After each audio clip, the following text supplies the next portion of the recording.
All right, man. We are back with another episode of the Reentry Journey. I am your host, Cardell Sims, and it's great to be back to have another episode. Our guest today, um, we got some things similar in common after reading the bio and things of that nature. We both had it took us more than one time to get it right, but eventually we got it right, which is always a blessing. So I'm not going to hold you all up. I'm going to go ahead and introduce our guests, and I'm going to read their bio, her bio. Dr. Nichole Pettway is a transformative leader, author, and advocate whose journey from incarceration to empowerment fuels her mission to support formerly incarcerated individuals in breaking cycles of recidivism. As the program manager for social medicine at Zuckerberg San Francisco General Hospital, Nichole brings her expertise in addressing homelessness, addiction, and mental health to create pathways for positive change. Through her nonprofit, Building Bridges, she develops and leads training programs aimed at empowering individuals impacted by incarceration. A published author and a recipient of the Presidential Lifetime Achievement Award, Nichole's story exemplifies resilience, compassion, and a commitment to lifting others. Welcome to the Reentry Journey, Dr. Nichole Pettway. Welcome to the Reentry Journey. Thank you so much for having me. I appreciate you being a guest. I was in the Facebook group and I seen you post your book cover, and I was like, "Oh yeah, we in the same lane. I got to get her on the podcast." So to start, can you share more about your journey from being incarcerated multiple times to becoming a transformative leader, author, and advocate in the reentry space? Absolutely. Originally from Boston, Massachusetts, and came from a very kind of strong knit community, and one of those types of communities where what happens at home stays at home, so to speak. By the time I got here to California, I was 15 years old. I left everything that I knew in Boston and, came out to like this diverse community and, experiencing interactions with people that I was not used to seeing in Boston, all ethnicities being able to, like, when I got off the bus on First and Mission Street, the 49ers had just won the Super Bowl, and so the city was in an uproar, and it just, I was seeing something that it was like, wow, but looks can be deceiving sometimes, and what I found is that,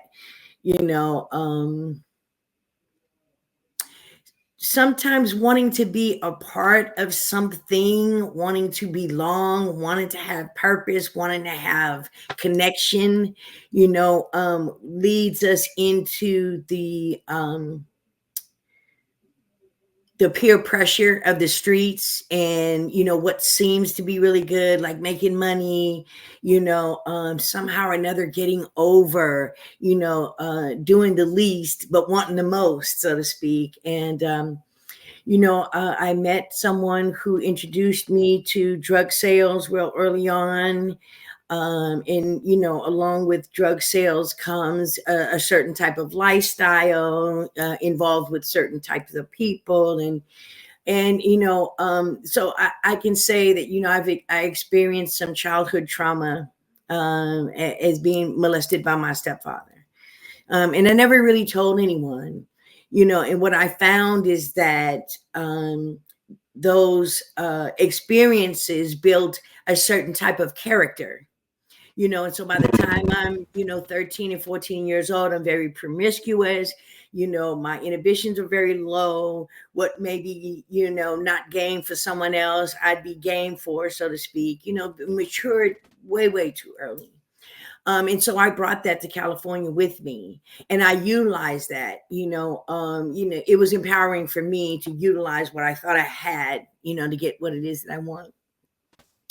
And in the early '80s, in the Fillmore area of San Francisco, is where I lived, and free The basing. Fillmore. Oh, woo! Yes, Hayden In the Webster Street. I Fillmore. lived Yeah, right you was across from there. Page Street. Yes, yes, yes. And again, it started out like really cool, being able to have the sack, being able to hold the stuff for whoever it is that you were dealing with at that time. And, I caught a lot of cases, possession, and a lot of times I would just get probation or whatever. But what happened is that, is I started using my own supply. You know what I mean? And so I got caught in when from like 82 to 86 when freebasing then changed over to crack cocaine, hubbas, bubbas, or whatever. And Right. and I got caught up, and that when you got the sack, you auntie. You know what I mean? You auntie, or maybe I should say that's you moms when you got the sack, right? But once you become, what I'm saying, the buyer, then you auntie. And Mm-hmm. so and that, continued on. By the time I was 19 years old, and pregnant with my first child, I had already been in and out of juvenile and in and out of county jail, and I could not stop using. And I say in my book that any drug that's put into the communities for anyone is bad. But when you get the mother of the family hooked, when you get that strong backbone, especially a Black woman, when you get that strong person to then not even be able to value their unborn child, to stop getting loaded, that's some powerful stuff. Mm-hmm. And I was fortunate that, I had, my mom was able to come and get my daughter. And I gave birth to her at Zuckerberg San Francisco General, this Oh, very wow. emergency department that I help run now. And I had been participating in some activities, and I didn't want anybody to know I was in labor until I got my issue, from this caper. And by the time I got to the hospital, my child was, born 15 minutes later. That's how far I, Mm. to the labor that I was. And again, I couldn't stop, and just continuing on with this perpetual downward spiral of the getting and using and finding ways it means to get more in and out of jail. For me, going to jail was always a resting spot. There was, it was more normal. I participated in more normal activities in jail than I did on the streets, because when I'm on the streets, I had dwindled down to the animalistic level, self-centered, self-seeking, selfish, aspect of that disease. And so it got bad. Mm. And I got pregnant with a second child. And at the time when I got pregnant with my second child, I was at a serious crossroads. I had been working for this guy with several other women, and and I had I just say I had never been in a stable where I wasn't number one until this particular time, right? And so but I had the contemplation enough to say, I don't want to do this to another child, right? And in my mind, I started creating what type of life that I could have with this baby, and I went Mm. into treatment, And what and they say I went into treatment, like I did like a 90-day program, which for an addict like me, I'm saying, really didn't even scratch the surface, but I was able to maintain for a little while, but when I had my daughter, she was born with multiple birth defects, right? So my first baby was taken away from me. My second baby, where I'm, and like they did not find in any of the sonograms or any of the prenatal care that I did, that this baby was going to have any type of neurological, mental problems at all. And so when she was born, Right. she has what's called Sturge-Weber syndrome, and comes with that is a port wine stain. And she had 90% of her body was port wine stain, which is very, very deep purple. And so, yeah, that's what the doctors did as soon as she came out, was like, oh, there's, and so then she was gone, right? And I was able to maintain for a period of time, but when you're not working on yourself, and you're not working, for me, because I fellowship, in the atmosphere of recovery, but when you're not working on your issues, you're working on your relapse. So no longer, no matter how much I kind of like white knuckled it, to stay clean for this disabled child, I couldn't do it. Mm. Um, and I remember, having to call CPS and say, like, I've fallen off track here. Can you help me? I can't do this, was very difficult for me to do. Yeah. But I felt So, like I needed to do it because I felt like I was loving my child more by allowing someone else to take care of her when I couldn't. I think that was a selfless thing for me to do, when I just, mentally and emotionally, like I was a mess. And so then to know, I mean, and I knew that I was going to get loaded. You know what I mean? And so it was like, before I royally mess this up, that this child goes into the system, that I will never see her or get her back, let me get involved in, in asking someone to take her so that I could get stabilized. right.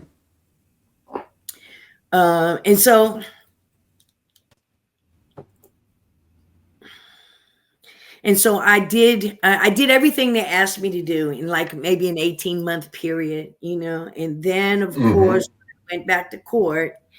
I'm thinking that I was going to get her back. I mean, I had a job, I had the place. I mean, I was all set up, and what they said was, as a result of what happened to your first child, which had then been adopted out to one of my family members, we've decided that we want to extend this for another year. And I was crushed. I was devastated. But I also know that, a lot of that self-esteem, a lot of that self-worth, low self-worth, just kicked in, and of course I did what I do when I'm feeling that way. And I got loaded again. Um, and then I was thinking that most likely what happened, because we haven't found a way to cope with things without our way of coping is addiction, using the drug or alcohol of choice. Anytime something goes wrong, this is what we do because Right. we don't know no other means. Yeah, absolutely. Um, you know, um, and then, something very devastating also happened to me, is that my mom passed away, and I had been in San Bruno County Jail, and, talking to her on the phone, and, making, I mean, when you're in jail, you have the, the sincerity of wanting to get out and do something different. You just don't know how, and so, I got out of San Bruno County Jail, and, I didn't even call my mom, and I was in Valencia Gardens projects when somebody came to tell me that my mom had a massive heart attack and a stroke. And I could tell you that, I just went on like a suicide mission until, getting sentenced to state prison in 1991 for me, was one of the best things that happened to me, because it was like I had to sit down. Right. I had to sit down, by this time, early 90s, there's a lot of talk about reentry and providing services to folks pre-release, and post-release. And so, I did all of my time in Chowchilla State Prison. I programmed, I did anything and everything that I could that was positive while I was incarcerated, and then when it was time. So now, mind you, I'm pregnant with now my third child going to state prison. Oh. And I can remember when I gave birth to him, I was able to hold him for about 8 hours after his birth. And I was shackled right back down to my ankles, around my waist, like I was in labor coming to the hospital. And I was back in the institution for count time. And so when I was going to get out, I did this link program where they matched me with a family that would come and take my son, and that was one of the most rewarding things that I had done. And that was to allow this family to take care of my son, bring him to visit me. I got a chance to bond with my son. I got a chance to, to hold him and nurture him and be with him for that time. And I was so afraid to get out, and a lot of folks was like, man, you going to do all of this time in prison and then still go to a program. And I'm like, you damn Skippy, because I don't know how to live on the streets without getting loaded, man. I'm good in this structured environment, man. I'm one of those prisoners that's like, oh, hey, she's back and let's put her in laundry, or let's put her in the kitchen. I'm one of those, type of inmates that I'm going to do my time like the perfect inmate, but then I don't know how to live on the streets without engaging in some sort of, activity that will surely wind me, back up. I remember one time I got out, I was out maybe 30 days and I was back in with a violation and a new commitment, and it's just back to back, W47204, X25684, maxed out my first number, and then, it just this continual back and forth, man. And I just got tired. I got tired of selling my soul every day, for a substance that, took over my whole life, took over every moral that I thought I had, and just stripped me. And so, and then I didn't have any education because, the last time I saw the inside of school, I was in the 8th grade. And once I came from Boston to California, I never went back to school. So it was like, I'm getting out of prison and, I absolutely have no skills because I can barely read and I can barely write. Right. And so what I decided to do in 2009 is I decided to go back to school, because I couldn't help my kids do homework. And so in order for me, the one thing that I really realized is that in order for any apology that I could give to my children or any of my family members or anyone that I have harmed through my disease is to not do it anymore. Right. And to move towards living a better, life as an example. And I did that, and I went back to school and, I got my high school diploma and, and again, like, I didn't really believe, saying that I could continue on in my education, but the atmosphere of recovery, the atmosphere of the reentry community, staying engaged with my peers, seeing my peers go to school and get degrees and stuff, and wanting to be my best self, and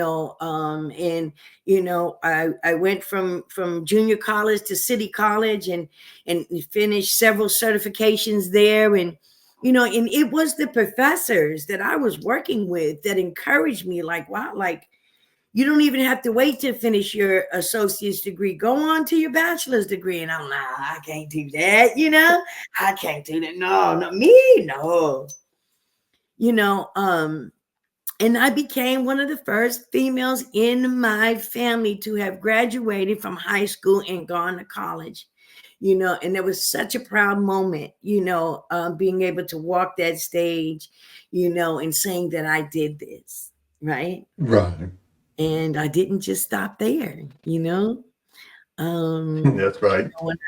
yeah, I decided to go and get a clinical master's degree because the comorbidity of it all, substance use, mental health, what I'm saying, and all of the things that are combined in there, when going through treatment and realizing, like, I want to be that bridge for someone else to make it to the other side. Right. Because, when we're out there, when we're in the mix and we're doing our thing, sometimes we feel like it seems like we're on an island by ourselves. And we just need that hand of someone to help bring us across, and so, and that's what I decided to do. And then I continued on, and I got a doctorate degree in humanities, and I work my life, live my life to help people every day. I have 5 beautiful children and 10 beautiful grandchildren. And none of my grandchildren have ever seen me get loaded. Mm.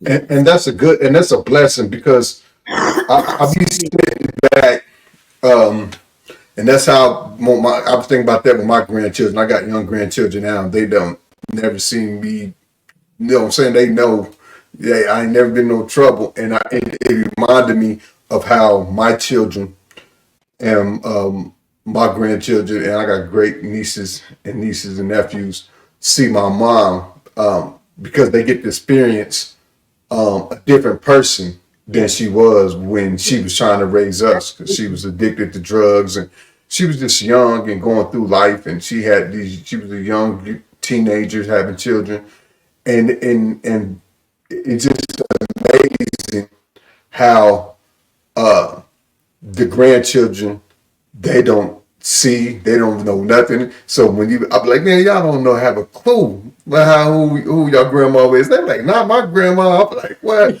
I'm like, I just don't know. But that's a blessing because they never got to experience, and they see a whole nother side.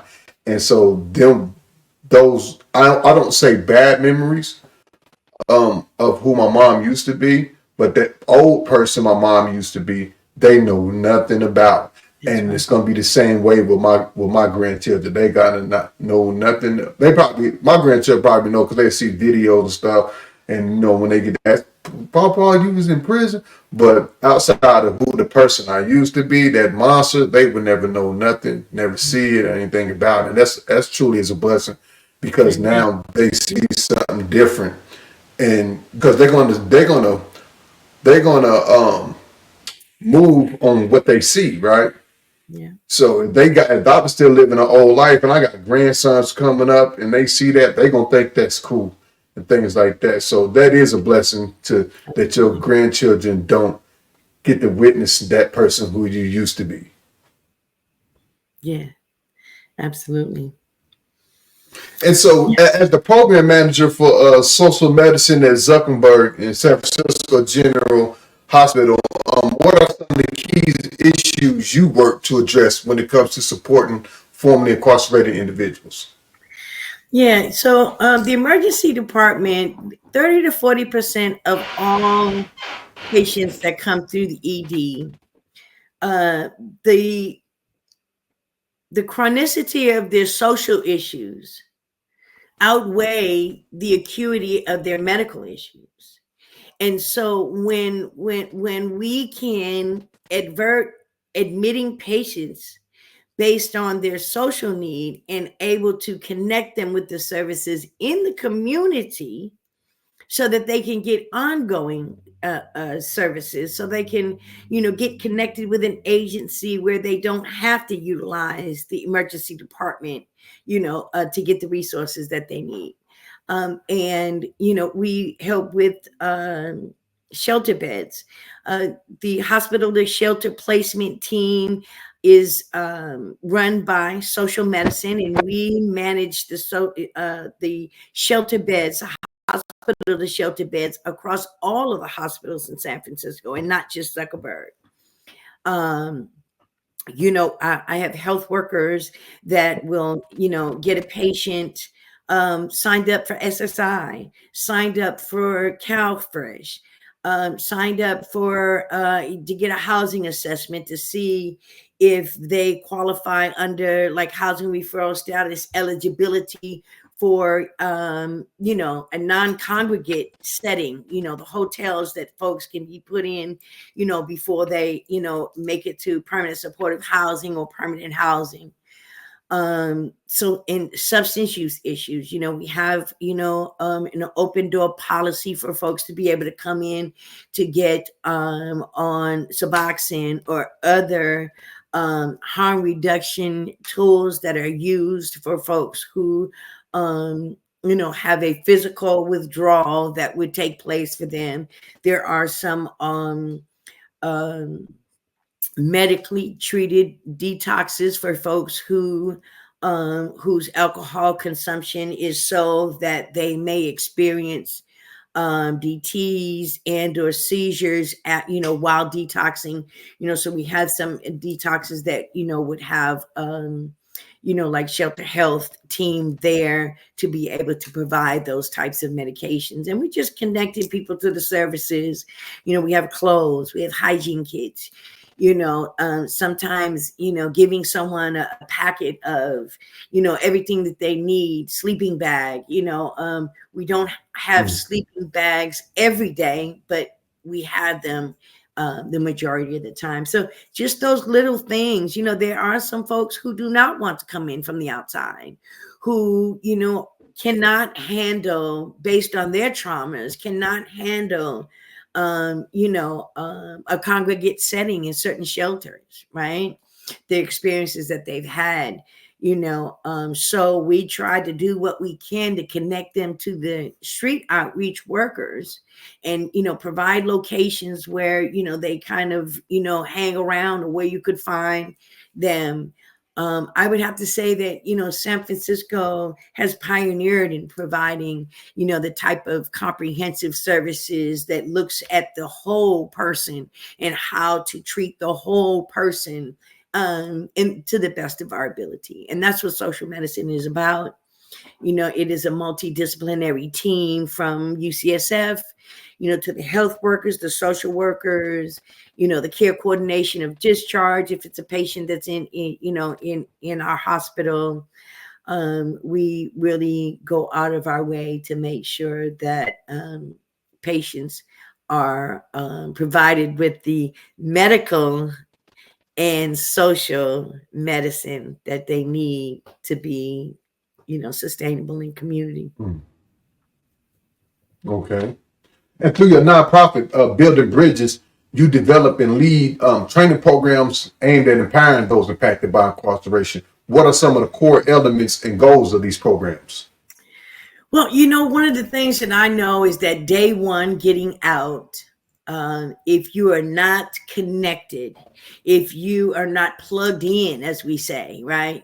It is very important for folks to know what's available to them in their areas when they are either paroled or released out of county jail. And a lot of times, we don't utilize the services that are offered. California Department of Corrections changed from, California Department of Corrections and Rehabilitation, some years ago, which means that they set a precedent that there is an obligation that they have to provide some pre and some post rehabilitation services to folks who are getting out. And building bridges is really, I've gone in, I do trainings in treatment facilities, and I also teach various curriculums like Thinking for a Change, Seeking Safety, Anger Management, Relapse Prevention. I'm certified in several different curriculums: domestic violence, motivational interviewing. In fact, I did a diversity, equity, and inclusion training this morning. So I am versed in facilitation. I am versed in curriculum development. I have taken alternative sentencing programs and revamped them from the top to the bottom, and been very successful at it. I have some folks that I could bring to the stage, and they could tell you what their journey has been based on the services that they have been connected to, in connection to myself. It's a community of resources that are available, and I just try to be that caveat, what I'm saying, to make those connections. I do have a curriculum that is called Building Bridges, and it is about day one, getting out. What do you do first? Where do you go? And trying to assist folks in being able to, take a look at doing the next right thing when nobody is looking. Right. Yeah. And so your story and your work has been recognized with prestigious award, including the Presidential Lifetime Achievement Award. That's a woo right there. What drives your passion and commitment to this important cause? Oh man,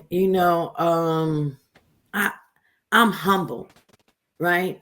I'm real clear what it looks like for me going back and using drugs and in all that goes along with it, and so I never want to get so complacent in where I am at right now that I would want to jeopardize everything that I've put together. I believe that change is possible. And I believe with the right support, the right community, and the right determination, perseverance, and all the determination that is, is needed wrapped up in that. I believe that people are capable. We know about the 5 stages of change, right? Or actually, there's 6 stages of change now, right? Pre-contemplation, right? Contemplation, preparation, action, maintenance, and then they, the DSM added relapse. You took me back to achievement program. Step, right? Huh? I said you took me back to when I was in the achievement program and they was teaching me them steps. You took me back. Absolutely, right? And you talk about the cognitive distortions and all that kind of stuff, and and what happens is that it's just really important to have that type of community. It's important to have that type of support. It's important for folks to know that if you have been using and going left more times than not in your life, that when those feelings come up for you, they're normal feelings. What you're doing, what I'm doing right now for my body and I'm used to it now, but what I'm saying, when you first get clean, it's foreign to be doing the right thing, right? It's like, we're not loaded yet. You know what I'm saying? We ain't got a 40 and a blunt in this head, like, and so doing the next right thing in the beginning is foreign to us. So being able to have a support system that we're able to reach out and say, man, I saw somebody smoking a blunt today, man, that stuff smells so good, right?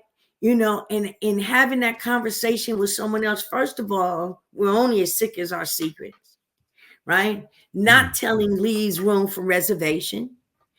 And when you tell on the disease, and in one addict helping on another is without parallel. So if you have a network of people that understand exactly where you're coming from, and you call them and you say, man, saying I'm feeling really low right now, I'm afraid I might get loaded. Some people look at that as a weakness. That is a strength, to be able to not, the disease of addiction is insidious and it lies in wait for the opportunity to strike. So if there have been several times that you felt like either getting loaded or wanting to steal that pack of gum because it's right there, you want to give yourself petty permission to do that,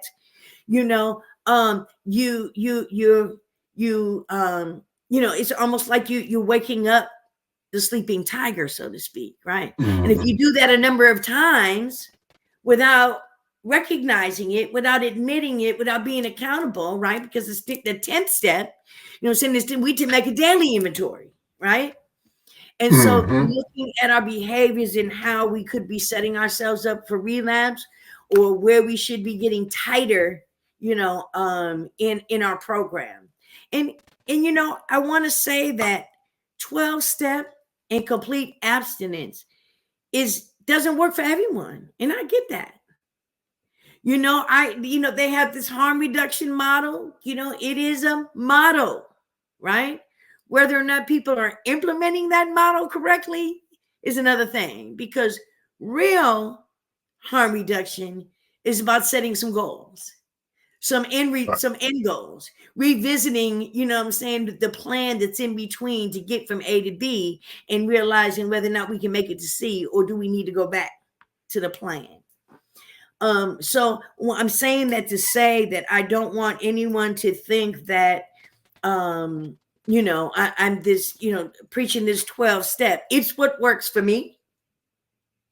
And I support people in whatever, wherever place that they come to at, right? Meeting people where they are. I don't judge anyone, because what works for me might get somebody else loaded, and what works for somebody else might get me loaded, and I'm just not going to take that chance today, so, I continue to strive to walk my talk, right?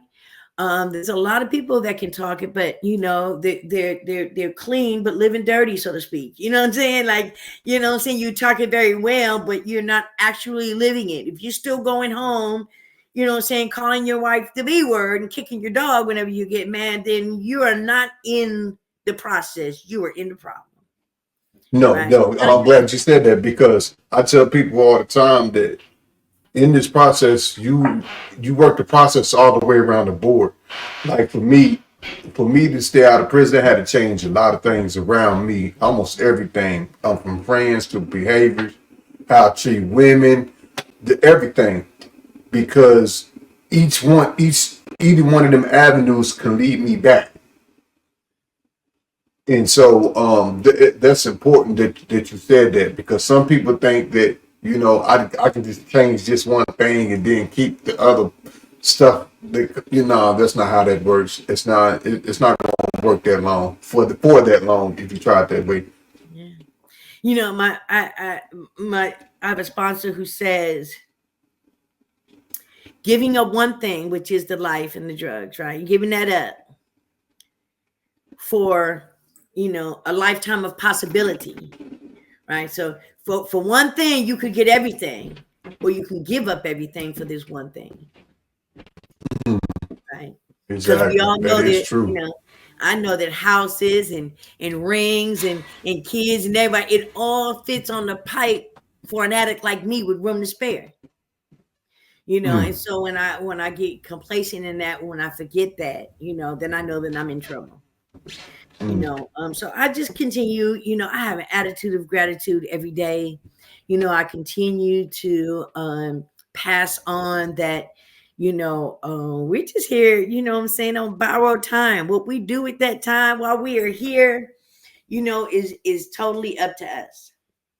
We can thrive in our lives, and we can want to see other people win. See, and that's the one thing that I want you to understand, is that you'll see people that are around you that want to see you win. Not everybody wants to see you win, right? Some people like the old you, the one that they can manipulate, the one that they can get to do things, you know what I'm saying? With, so sometimes the new us, not everybody is ready for, right? You know, Uh, yeah, some people ain't gonna like you. Some they're people not ain't gonna gonna like the new you. they're not, when you start setting boundaries, people don't like it. Like, wait a minute, I used to be able to push past that boundary on you. What is that? Not in your budget. What do you say? What? Type thing. So I don't know. It just, man, I'm blessed. I'm Right. blessed. I'm grateful. I'm here every day. I don't know if you're able to see my book right here, but this is my book, Against All Odds. And, What is something that someone can learn from the book Against All Odds, and where can they can find the book and get the book? yeah, I have the link. I don't know. Do we have a way to put a link in chat? Is there a chat? Yeah, I'll put the link in. I'll put the link on the podcast video when I air it. Okay. Yeah, I used to go live on my podcast, but I switched the formula because I want to allow people, if they have promotional videos and things like that, to put I that at the think it just beginning of let the me send it episode. to you. Yeah, I think it just let me send it to you in private chat. So that's All great. right. Amazon, Barnes and Noble. You can also look me up at NicholePettway.com. That's just my first and last name.com, all lowercase. Okay. And of course, on social media, Instagram, I am Nichole Pettway. And got a quick question. One question for you is, what advice would you give to someone who is currently navigating the reentry process or the recovery process? What is some advice that you'll give to them? Oh man, just hold on. Have patience. Things are not going to happen overnight. Be proactive in getting things done. Don't wait for anyone. If they say you need an ID, go get an ID. Don't wait for anyone to do that. Go get your social security card. Just be proactive. If somebody says you need A, B, and C, then ask them, how can I assist in getting A, B, and C, right? Because you have to remember that if you're working with a case manager, if you're working with someone, you're not the only person on their caseload. So you have to meet them halfway. And they should not be doing more work for you than you're doing for yourself. And when you have that type of mentality that I'm not going to stop, won't stop until I see some results of my labor, and that's what I would say, if you would read my book, is that to go from GED to PhD in 15 years, for me, I'm talking working 2 jobs, taking care of my kids, helping with my grandkids, going to meetings. I mean, it took a lot and it still takes a lot, but nothing stopped me, and I can tell you, sometimes we're our own worst enemy, where, that stinking thinking can get fitted, can, get in there, and you start thinking you're not worthy of the blessings that you continue to get bestowed upon you, and what I know to be true for me is the more blessings that I get bestowed upon me, the more blessings that I give out. If I know that somebody is hiring and I know some folks are looking for some work, I'm going to shoot them the information. If I know Section 8 just opened up, I'm going to send out an email to say, hey, just in case you didn't know, Section 8 just opened in Alameda County or San Francisco County or Hayward. You know what I'm saying? And that's how you stay connected, and then people start to think of you when they got good news, right? Exactly. So yeah. So it's just one question. It's always my last question, but I ask everybody who's been on this podcast the same question. And the question is, if you had one word to describe your journey from the beginning, from Boston, 15 in and out on the West Coast, San Francisco, Fillmore. If you all the way to the county jail, the prisons, the pregnancies, everything, from the streets to the PhD, from the GED to the PhD. If you had one word, you only get one, just one word to describe this journey, your journey, what would that one word be and why? I would say humility. And the reason why I would say humility is because it takes a lot of humility to ask for help. It takes a lot of humility to say, I don't know. You know, it takes a lot of humility to own the mistakes that you've made, right? It takes a lot of humility to take a look at your life and be willing to do whatever it takes to change it. You know, and so humility,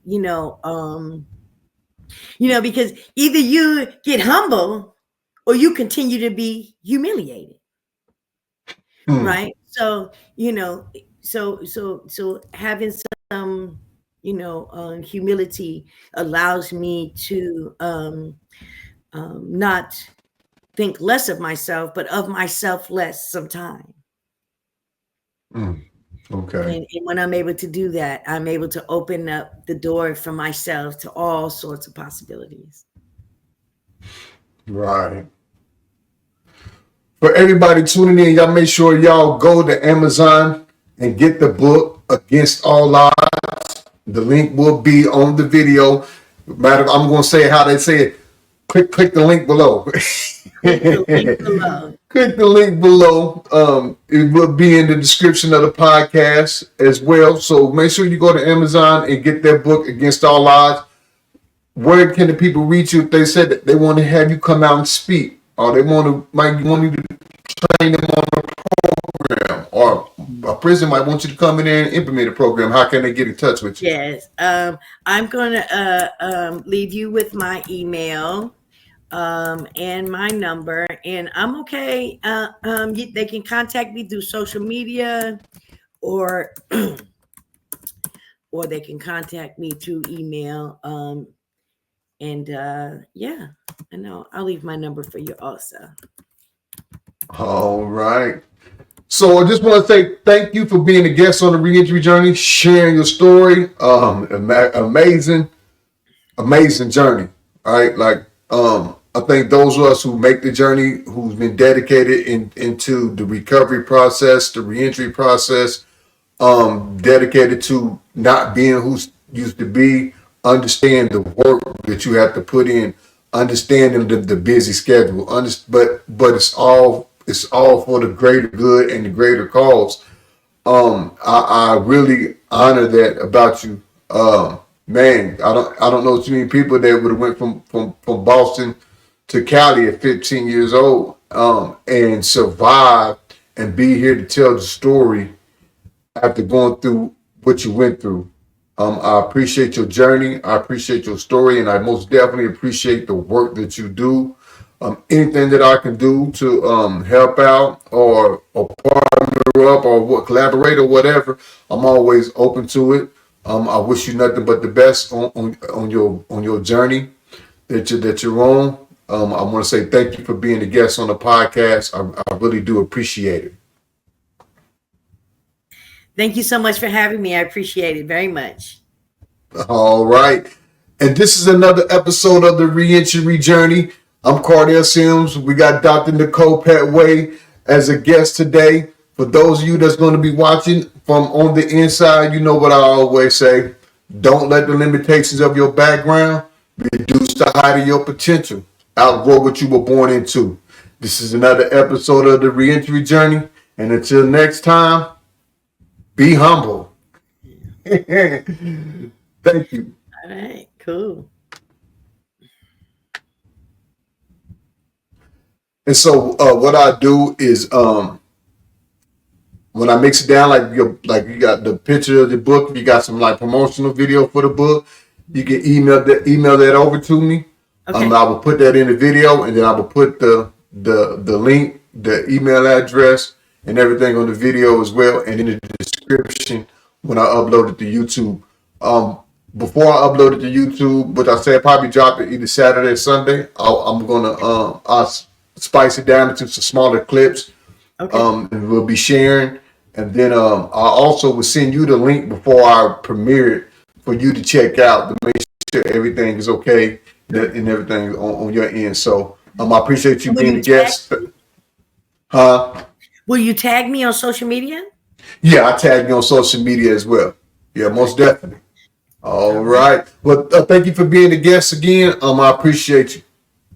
All right. Have a good day. All right, you too. All right. Bye bye.